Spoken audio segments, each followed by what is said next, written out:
Hello everyone, welcome in geography जुनून double FM series. Geography जुनून के डबल एफएम सीरीज में आपका स्वागत है।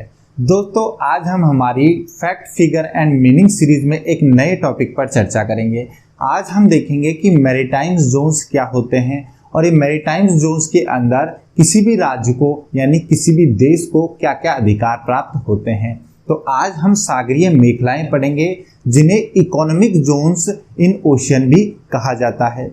वीडियो में आगे बढ़ने से पहले आप सभी से रिक्वेस्ट करूंगा कि आप चैनल को सब्सक्राइब कर लीजिए, बेल आइकन को प्रेस कर लीजिए और जो रेगुलर आपको वीडियोस मिल रहे हैं उनको पसंद आ रहे हैं तो उनको लाइक कीजिए और शेयर कीजिए।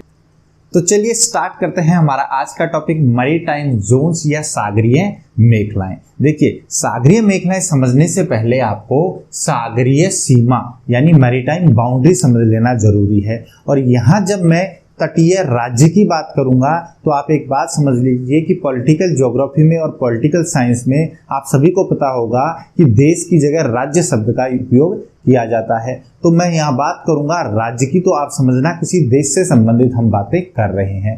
तो यहाँ पर हम देखें तो मैरीटाइम बाउंड्री क्या होती है।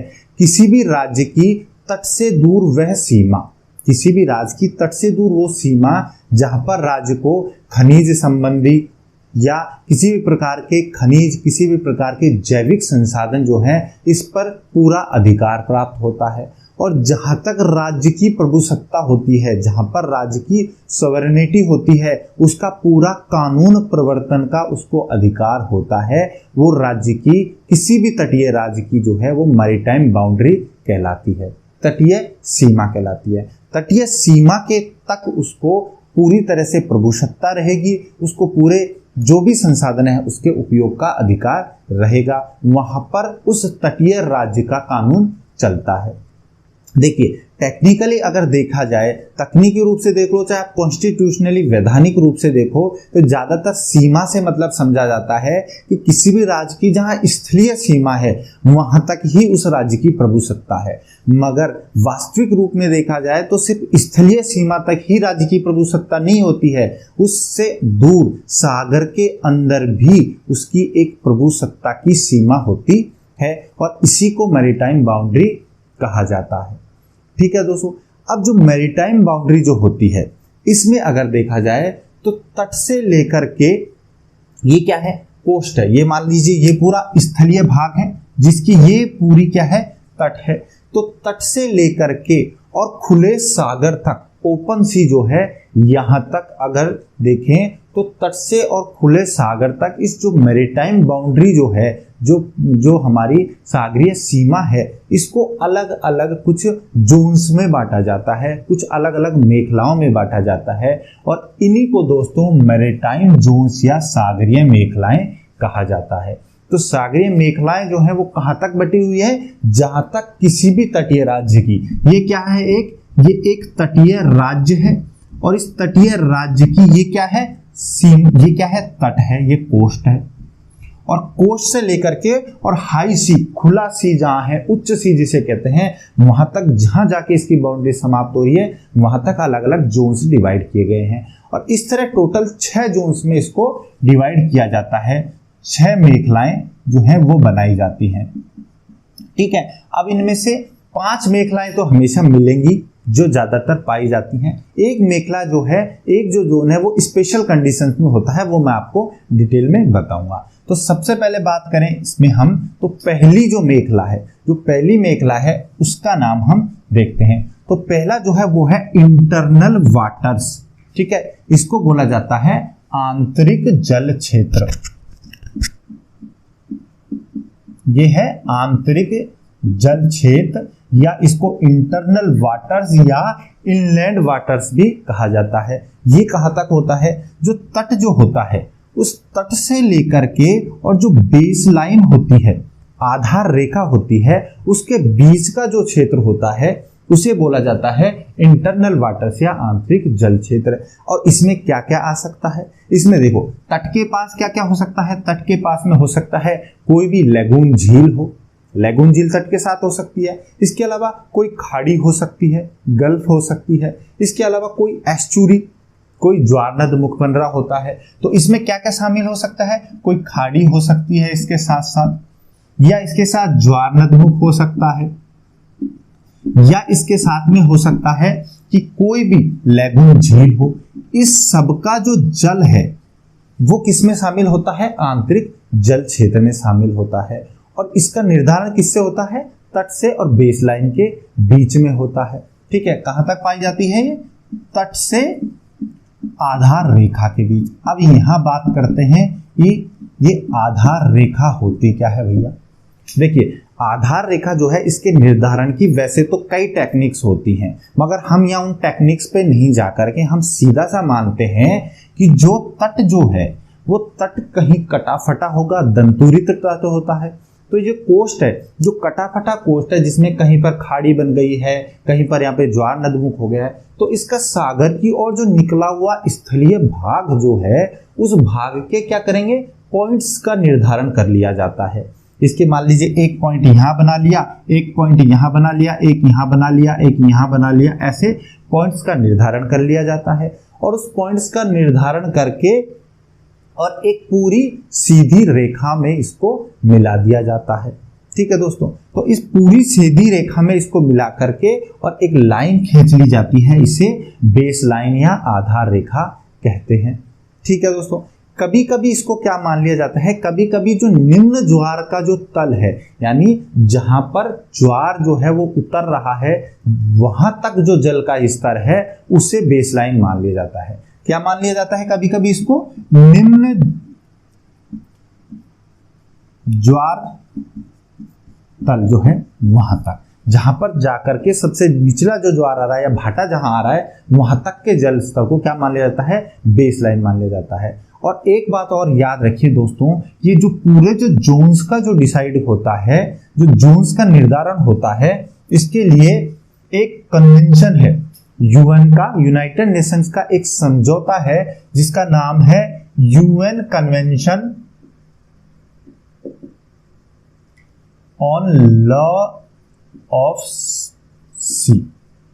ठीक है, UN convention on law of sea है और ये कन्वेंशन है 1982 का, 1982 का एक कन्वेंशन है कि यूनाइटेड नेशन का जो है सागरों का एक कन्वेंशन, एक समझौता है 1982। इसके द्वारा इसका डिसाइड जो है होता है, इसका जो निर्धारण किया जाता है जोन्स का, इकोनॉमिक जोन्स का, या जो हमारे जो मैरीटाइम जोन्स है इनका मैरीटाइम बाउंड्री का डिसाइड कौन करते हैं, UN convention on law of sea के आधार पर किया जाता है। 1982 में ये कन्वेंशन बना था। ठीक है दोस्तों, अब बात कर रहे थे हम इंटरनल वाटर्स की, तो इंटरनल वाटर्स बेस लाइन से और तट के बीच का जो जल क्षेत्र है वो इंटरनल वाटर्स आ जाएगा। ठीक है, इसके बाद देखें हम अब इंटरनल वाटर्स में अगर हम इसके अधिकारों की बात करें तो इसमें अगर हम देखें तो देखिए यहाँ पर कोई भी जो तटीय राज्य है, इस तटीय राज्य की पूर्ण प्रभुसत्ता होती है, पूरी तरह से यहाँ पर राज्य जो है उसका नियंत्रण होता है। और यहाँ पर राज्य चाहे वो आप कोई भी माइग्रेशन एक्टिविटी हो, चाहे वहाँ पर कोई भी उसको सीमा शुल्क का निर्धारण करना हो, कोई भी खोज करनी हो, खनिज संसाधनों का यूज लेना हो, सबका काम जो है वो यहाँ कर सकता है। और यहाँ पर पूरी तरह से देखा जाए तो राज्य की प्रभुसत्ता होती है, राज्य का ही कानून चल रहा होता है। और सबसे खास बात यहाँ है कि यहाँ पर दोस्तों इनोसेंट पैसेज भी अलाउ नहीं होता है, इनोसेंट पैसेज जो है वो भी अलाउ नहीं होता है। इनोसेंट पैसेज से मतलब है कि कोई भी विदेशी जहाज अगर इस क्षेत्र में आना चाहे तो चाहे उसकी कोई भी गलत मंशा नहीं है, वो ना कोई युद्ध के पर्पस से आ रहा है, ना कोई मिलिट्री पर्पस से आ रहा है, वो किसी भी पर्पस से आ रहा हो, यहाँ पर इस तटीय राज्य के साथ लगे हुए इंटरनल वाटर्स में और किसी भी विदेशी जहाज को अनुमति नहीं होती है। ठीक है दोस्तों, तो ये होता है इनोसेंट पैसेज अलाउ नहीं होना। तो पूरी तरह से नियंत्रण किसका है, तटीय राज्य का है यहाँ पर। दूसरा अगर हम बात करें तो जो दूसरी यहाँ हमारी जो जोन है, दूसरी मेखला है, इसको बोला जाता है टेरिटोरियल सी या प्रादेशिक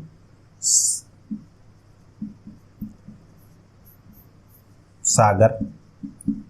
टेरिटोरियल सी या इसको प्रादेशिक सागर कहा जाता है। ठीक है, टेरिटोरियल सी जो है दोस्तों वो बेस लाइन से और 12 नॉटिकल माइल तक की दूरी तक होता है। 12 नॉटिकल मील की दूरी होता है, कहां से? बेस लाइन है, इस बेस लाइन से और 12 नॉटिकल मील। ये देखिए यहां जहां 12 नॉटिकल मील एंड हो रहा है, यहां तक की दूरी जो है वो आप देख सकते हैं ये टेरिटोरियल सी के अंदर आती है। इसको प्रादेशिक सागर कहते हैं। जो टेरिटोरियल सी जो है प्रादेशिक सागर है, ये है 12 नॉटिकल माइल तक। और दोस्तों याद रखिए 1 नॉटिकल माइल जो है वो बराबर होता है 1.85 किलोमीटर के अराउंड। तो 12 नॉटिकल माइल किसके बराबर हो जाएगा? ये अराउंड होता है 22.2 किलोमीटर। ठीक है, तो आधार रेखा से लगभग 22.2 किलोमीटर मान लीजिए या 12 नॉटिकल माइल कह लीजिए, ये प्रादेशिक सागर होता है। ठीक है, अब प्रादेशिक सागर में अगर हम अधिकारों की बात करें तो जो तटीय जो देश होगा, जो तटीय जो राज्य होगा, इस तटीय राज्य को यहाँ पर सभी प्रकार के पूरी तरह प्रभुसत्ता होती है। यहाँ पर वो खनिज संसाधनों का संरक्षण भी कर सकता है, खनिज संसाधनों का उपयोग भी कर सकता है, साथ में वो यहाँ पर कोई भी सीमा शुल्क लगा सकता है, राजस्व का भी संग्रहण कर सकता है। ठीक है दोस्तों, ये आप नोट करते चलिए, राजस्व का भी संग्रहण कर सकता है। इसके अलावा वो यहाँ पर कोई भी सैनिटरी वर्क, कोई साफ सफाई का काम करना चाहे महासागर में वो भी कर सकता है, खनिज संसाधनों की खोज करना चाहे या पेट्रोलियम प्राकृतिक गैस की खोज करना चाहे वो भी यहाँ पर कर सकता है। अगर वो कोई सागरीय द्वीप बनाना चाहे वो भी यहाँ पर कर सकता है। ठीक है दोस्तों, तो राज्य को यहाँ पर पूर्ण नियंत्रण होता है। ठीक है, आप क्या बोल सकते हैं यहाँ पर? यहाँ सीमा शुल्क का भी अधिकार है। ठीक है, सीमा शुल्क का अधिकार है। ठीक है, इसके अलावा ये यहाँ पर राजस्व संग्रहण कर सकता है। ठीक है, कोई भी अगर मान लीजिए घुसपैठ हो रही है तो तस्करी को भी रोकने का कार्य कर सकता है ये। ठीक है, तस्करी नियंत्रण भी ये कर सकता है यहाँ पर।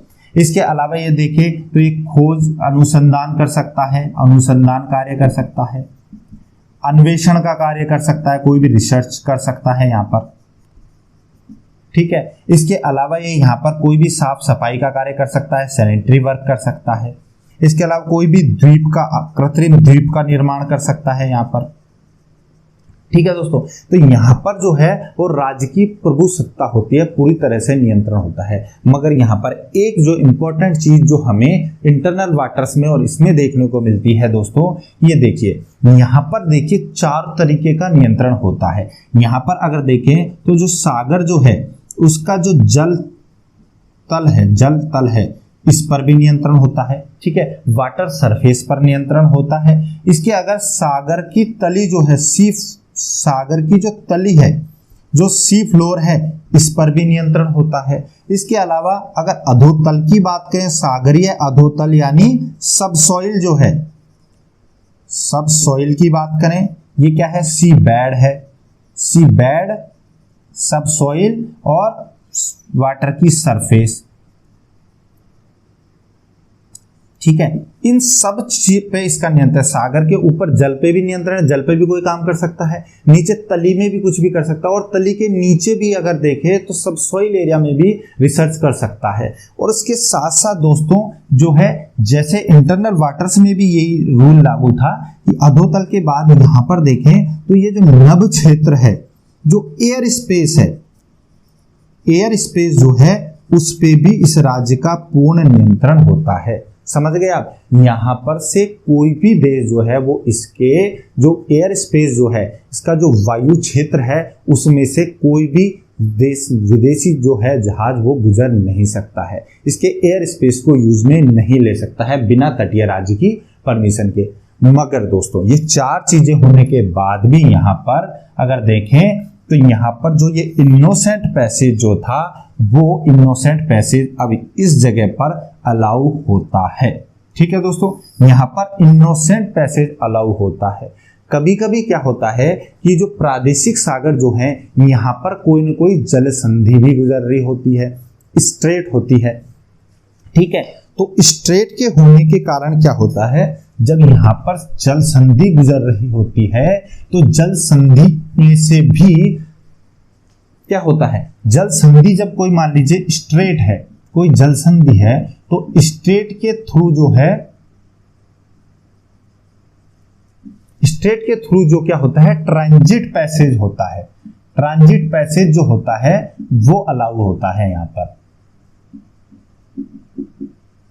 वैसे तो राज्य का पूर्ण नियंत्रण है, सब तरह से पूरा नियंत्रण है, चाहे वो सरफेस पे हो, चाहे सी बेड पे हो, चाहे सब सोइल एरिया में या एयर स्पेस में, सब तरह से नियंत्रण है। पर यहाँ पर अगर सागरीय जल की बात करें तो सागरीय जल से विदेशी जहाज भी यहाँ से इनोसेंट पैसेज पॉसिबल होता है कि यानी कोई भी आर्मी मिलिट्री यूज या किसी भी गलत धारणा भावना से वो ना प्रवेश करे तो उसको अलाउ करते हैं यहाँ पे। मगर यहाँ पर दोस्तों एक और चीज है, ट्रांजिट पैसेज। देखिए जल संधि में क्या होता है, जल संधि में एक सागर से दूसरे सागर में प्रवेश करते हैं। ठीक है, कितनी ही जल संधि हमने पढ़ी है। तो स्ट्रेट में क्या होता है, स्ट्रेट में एक सागर से दूसरे सागर में प्रवेश करते हैं। तो इसलिए इस ट्रांजिट पैसेज में अगर इस क्षेत्र में, इस टेरिटोरियल सी में अगर कोई स्ट्रेट आ गई है, जल संधि आ गई है, तो ट्रांजिट पैसेज अलाउ करना पड़ेगा तटीय राज्य को। जो जल है उसमें अब ये यहाँ पर रोक नहीं लगा सकता है। ठीक है, तो इनोसेंट पैसेज कहां पे अलाउ है, जल के अंदर। मगर दोस्तों यहां पर भी जो है वो innocent passage in air space is not allowed. Innocent passage जो है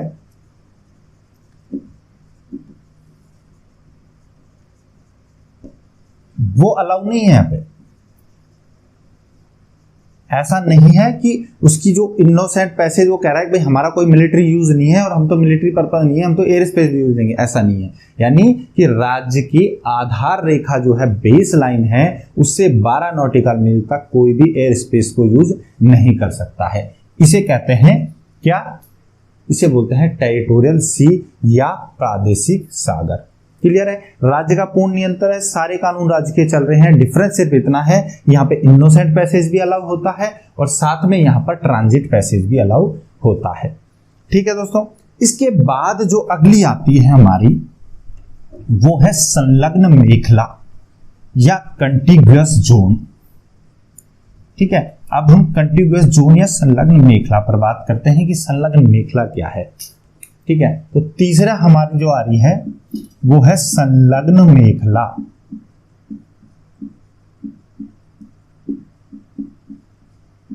यानी कंटिग्यूअस जोन। अब ये कहां से कहां तक है, ये देखिए जो टेरिटोरियल सी है इसके बाद का जो 12 नॉटिकल माइल का जो क्षेत्र है ये कॉन्टिग्यूअस जोन कहलाता है। जो टेरिटोरियल सी में हमने आधार रेखा से 12 नॉटिकल मील चले, उस 12 नॉटिकल मील से और आगे हम चलेंगे 12 नॉटिकल माइल तक, यानी टोटली कहें हम तो हम बेस लाइन से कितना दूर आ गए, 24 नॉटिकल माइल तक दूर आ गए। तो 12 से 24 नॉटिकल माइल के बीच का जो क्षेत्र है इसको हम संलग्न मेखला कहते हैं। और ये कितना हो गया लगभग, ये भी वही लगभग 22.2 किलोमीटर हो गया। ठीक है, ठीक है दोस्तों। अब देखिए एक कंटिग्यूअस जोन क्या होता है, संलग्न मेखला क्या होती है। देखिए संलग्न मेखला में भी राज्य को पूर्ण नियंत्रण होता है। वो यहाँ पर खनिज संसाधनों का उपयोग भी कर सकता है, राजस्व संग्रहण भी कर सकता है, सफाई का कार्य भी कर सकता है। अगर कोई तस्करी हो रही है तस्करी को भी रोक सकता है। स्वास्थ्य संबंधी अगर कोई कानून यहाँ पे लागू करना है तो वो कानून भी यहाँ लगा सकता है। खनिज तेल वगैरह जो है इनका रिसर्च भी यहाँ कर सकता है। इसके अलावा प्राकृतिक गैस वगैरह निकाल सकता है। मत्स्य संसाधन अगर देखें तो मछली वगैरह का जो उत्पादन है वो भी यहाँ पर कर सकता है।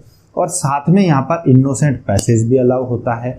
और दोस्तों इसमें भी वही है, इसमें भी अगर देखें तो सी सरफेस पे भी इसको अधिकार होता है। सी जो फ्लोर है, सागर की तली है, वहां भी अलाउ होता है। सब सोइल रीजन देखें तो सब सोइल रीजन में भी इसको पूरा अधिकार होता है। ठीक है दोस्तों, मगर दोस्तों यहाँ एक बात याद रखिए, यहाँ डिफरेंस इतना है कि यहाँ पर जो एयर स्पेस जो है उस पर इसका अधिकार नहीं होता। एयर स्पेस से जो स्पेस है इससे पैसेज अलाउ होता है। ठीक है, इसमें एयर स्पेस जो है इस कंटिग्यूअस जोन के अंदर से विदेशी जहाज जो है वो ऊपर से उड़ के जा सकते हैं। ठीक है, और इनोसेंट पैसेज तो हमें टेरिटोरियल सी में ही अलाउ हो गया था तो इसमें तो होना है ही है। साथ में अगर देखें तो एक कंटिन्यूअस जोन जो है ना, वो इसको मेनली जो संलग्न मेखला का उपयोग है वो क्या है? संलग्न मेखला का उपयोग है कि राज्य के जो कानून है उनका राज्य के कानूनों का प्रवर्तन करवाना।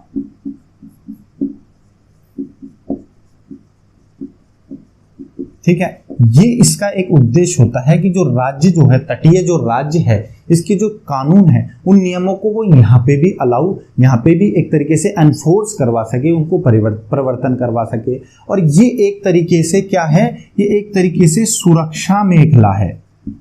एक तरीके से ये सुरक्षा मेखला है। क्यों है? क्योंकि ये इसलिए बनाई गई है ताकि कोई भी, चाहे वो तस्कर हो, चाहे कोई भी विदेशी सेना हो, वो हमारे टेरिटोरियल सी या इंटरनल वाटर्स में प्रवेश ना कर सके। तो यानी हम कहें कि ये सुरक्षा मेखला है और ये जो आंतरिक जल क्षेत्र है,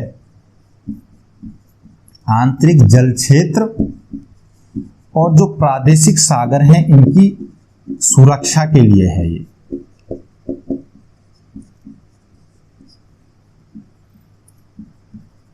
ठीक है, यहाँ पर भी अधिकार सारे वही हैं, मगर ये जो है वो एक तरीके से सुरक्षा का जोन होता है ताकि यहाँ पर से कोई भी तस्कर या विदेशी सेना जो गलत इरादे से हमारे प्रादेशिक सागर और आंतरिक सागर, आंतरिक जल क्षेत्र में प्रवेश ना कर सके।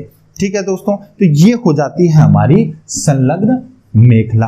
अब संलग्न मेखला के बाद हम जो चौथा जो क्षेत्र लेके चलते हैं वो आता है हमारा इकोनॉमिक जोन।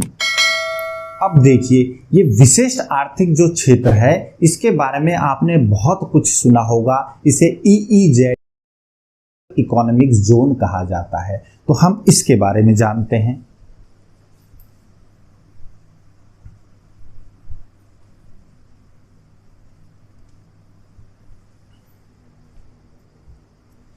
ठीक है, ये है एक्सक्लूसिव इकोनॉमिक जोन, विशिष्ट आर्थिक क्षेत्र।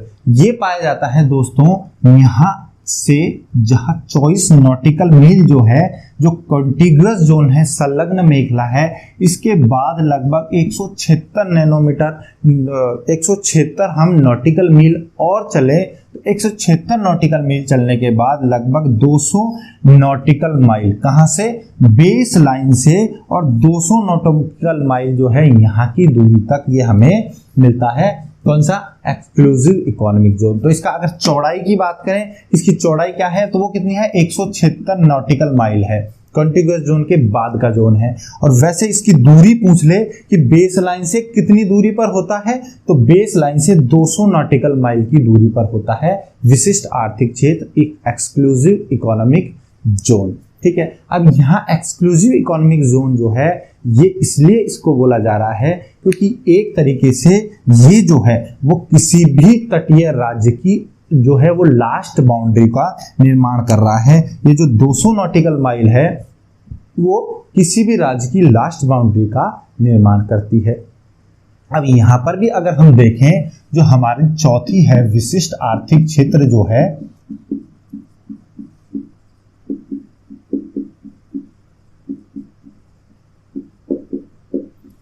ये जो है इसके अंदर भी वही सारे अधिकार होते हैं जो हमें पीछे देखने को मिले थे। देखिए यहाँ पर क्या हो सकता है, खनिज संसाधन हो, चाहे मत्स्य संसाधन हो, ठीक है, चाहे मत्स्य संसाधन हो या हो यहाँ पर कोई भी प्राकृतिक कोई भी और संसाधन हो, उनका उपयोग कर सकता है। यहाँ पर सीमा शुल्क भी लगा सकता है। ठीक है, यहाँ पर राजस्व का संग्रहण यानी फिस्कल भी कलेक्शन भी कर सकता है, राजस्व संग्रहण भी कर सकता है। यहाँ पर साफ सफाई का कार्य भी कर सकता है। यहाँ पर देखें तो जो खोज है, अन्वेषण है, रिसर्च है, वो सब यहाँ पर की जा सकती है। ठीक है दोस्तों, और यहाँ पर साथ में देखें तो तस्करी वगैरह का नियंत्रण भी कर सकती है, तस्करी नियंत्रण भी किया जा सकता है। ठीक है, और इसके साथ यहाँ वही चीजें होती हैं, सी फ्लोर, सी सरफेस यानी ऊपर जल का जो तल है, जल स्तर है वो, और सागर की तली सी फ्लोर, और साथ में यहाँ पर सब सॉइल इस पे पूरी तरीके से जो भी संसाधन है उनके उपयोग का, संरक्षण का और उनका ज़्यादा और ज़्यादा अन्वेषण करने का उसको पूरा अधिकार होता है। इसीलिए इसको एक्सक्लूसिव इकोनॉमिक जोन कहते हैं। साथ में दोस्तों यहाँ पर कृत्रिम द्वीप भी बनाए जा सकते हैं, यहाँ तक की सीमा तक कृत्रिम द्वीप भी बनाए जा सकते हैं अगर कोई देश बनाना चाहे। मगर ये बात याद रखिए कि इस क्षेत्र के अंदर आकर के आप देखें तो यहाँ पर केबल बिछाने से आप नहीं रोक सकते किसी भी देश को। केबल बिछाना अलाउ है, ठीक है। केबल बिछाना दूसरा देश या केबल बिछा सकता है, जो भी हमारे ऑप्टिकल फाइबर जो डाले जाते हैं वो बिछा सकता है। इसके अलावा एयर स्पेस को यूज कर सकता है, ठीक है। पैसेज तो यहाँ पर था ही कि इनोसेंट पैसेज तो अलाउ पीछे से भी था, तो यहाँ भी इनोसेंट पैसेज तो अलाउ है ही, ठीक है। तो यहाँ पर जो है वो एयर स्पेस को यूज करने से कोई भी नहीं रोक सकता, ना ही अंतरिक्ष को यूज करने से रोक सकता है। और यहाँ पर देखा जाए तो राज्य जो है वो अपने कानून नियम जो है वो यहाँ पर भी लागू कर सकता है दोस्तों, इस स्पेशल इकोनॉमिक जोन के अंदर भी, ठीक है। तो ये सब होता है एक्सक्लूसिव इकोनॉमिक जोन के अंदर कि यहाँ पर वो सब तरीके के अधिकार रख सकता है। और साथ में आप यहाँ पर देखें तो यहाँ पर वो राज्य जो है वो दूसरे राज्यों को कोई भी केबल ऑप्टिकल फाइबर को बिछाने से नहीं रोक सकता है, ठीक है दोस्तों। ये हो गया हमारा एक्सक्लूसिव इकोनॉमिक जोन, जो कि बहुत ही इंपॉर्टेंट क्षेत्र होता है। यहाँ तक कई राज्य जो हैं वो अपनी रिसर्च और अपने खनिज संसाधनों का उपयोग करते हैं। अब जो इसके बाद जो पांचवी मेखला है दोस्तों, ठीक है, ये पांचवी मेखला हमेशा नहीं होती है, ये कुछ स्पेशल कंडीशंस होती हैं जिसमें ये मानी जाती है। इसे कहा जाता है विस्तारित महाद्वीपीय मग्न तट, ठीक है। ये होता है एक्सटेंडेड कॉन्टिनेंटल शेल्फ, ठीक है दोस्तों। अब ये देखिए इसकी कंडीशंस कैसे होती हैं। नॉर्मली क्या होता है कि कोई भी देश जो है उसकी मैरीटाइम बाउंड्री 200 नॉटिकल मील पर आके खत्म हो जाती है और हर देश को यूनाइटेड नेशन के कन्वेंशन के अकॉर्डिंग इसको मानना होता है। मगर कुछ देश क्या कहते हैं कि भाई हमारे जो देश का जो महाद्वीपीय मग्न तट है वो तो 200 नॉटिकल मील से भी बड़ा है। और महाद्वीपीय मग्न तट क्या होता है, देखिए जब हम बात करते हैं तटीय क्षेत्र में तो ये महाद्वीपीय मग्न तट है, इसके बाद मग्न ढाल आ जाता है, ठीक है। तो ये जो महाद्वीपीय मग्न तट है, अगर इसको देखें, अगर कोई राज्य कहे कि ये ग्रेटर देन 200 नॉटिकल माइल है, ठीक है। महाद्वीपीय मग्न तट जो है वो दोस्तों स्थल का ही भाग होता है। महाद्वीपीय मग्न तट और मग्न ढाल जो है वो स्थल का भाग होता है। जो कॉन्टिनेंटल शेल्फ और स्लोप जो है ये क्या है, स्लोप है, कॉन्टिनेंटल स्लोप है और ये कॉन्टिनेंटल शेल्फ है। और कॉन्टिनेंटल शेल्फ और स्लोप जो है वो क्या होते हैं, स्थल का ही भाग होते हैं। तो ये कहता है कि कोई देश कहता है कि हमारा मग्न तट तो जो 200 नॉटिकल मील है उससे भी दूर तक है, तो फिर यूएन जो है उसका एक संस्था है वो ये डिसाइड करती है कि जो देश दावा कर रहा है वो वास्तव में सही है क्या। उसका नाम है CLCS क्या है, commission on limits of continental shelf, ठीक है। Commission on limits of continental shelf करके एक संस्था है। वो संस्था जो है वो अपनी ही टेक्निक्स के थ्रू किसी भी कॉन्टिनेंटल शेल्फ की चौड़ाई को डिसाइड करती है, ठीक है, 200 नॉटिकल माइल से ज्यादा होने पर। और फिर वह उस देश को अलग से अधिकार देती है कि वो वहां तक अपना एक्सक्लूसिव इकोनॉमिक जोन मान सकता है, ठीक है। तो इसलिए ये एक स्पेशल कंडीशन में होने वाला विस्तारित महाद्वीपीय मग्न तट होता है। और यहां पर भी दोस्तों वो ही सारे अधिकार होते हैं जो एक्सक्लूसिव इकोनॉमिक जोन में होता है और वो ही सारी छूट होती हैं दूसरे देशों के लिए जो हमें एक्सक्लूसिव इकोनॉमिक जोन में देखने को मिलती हैं।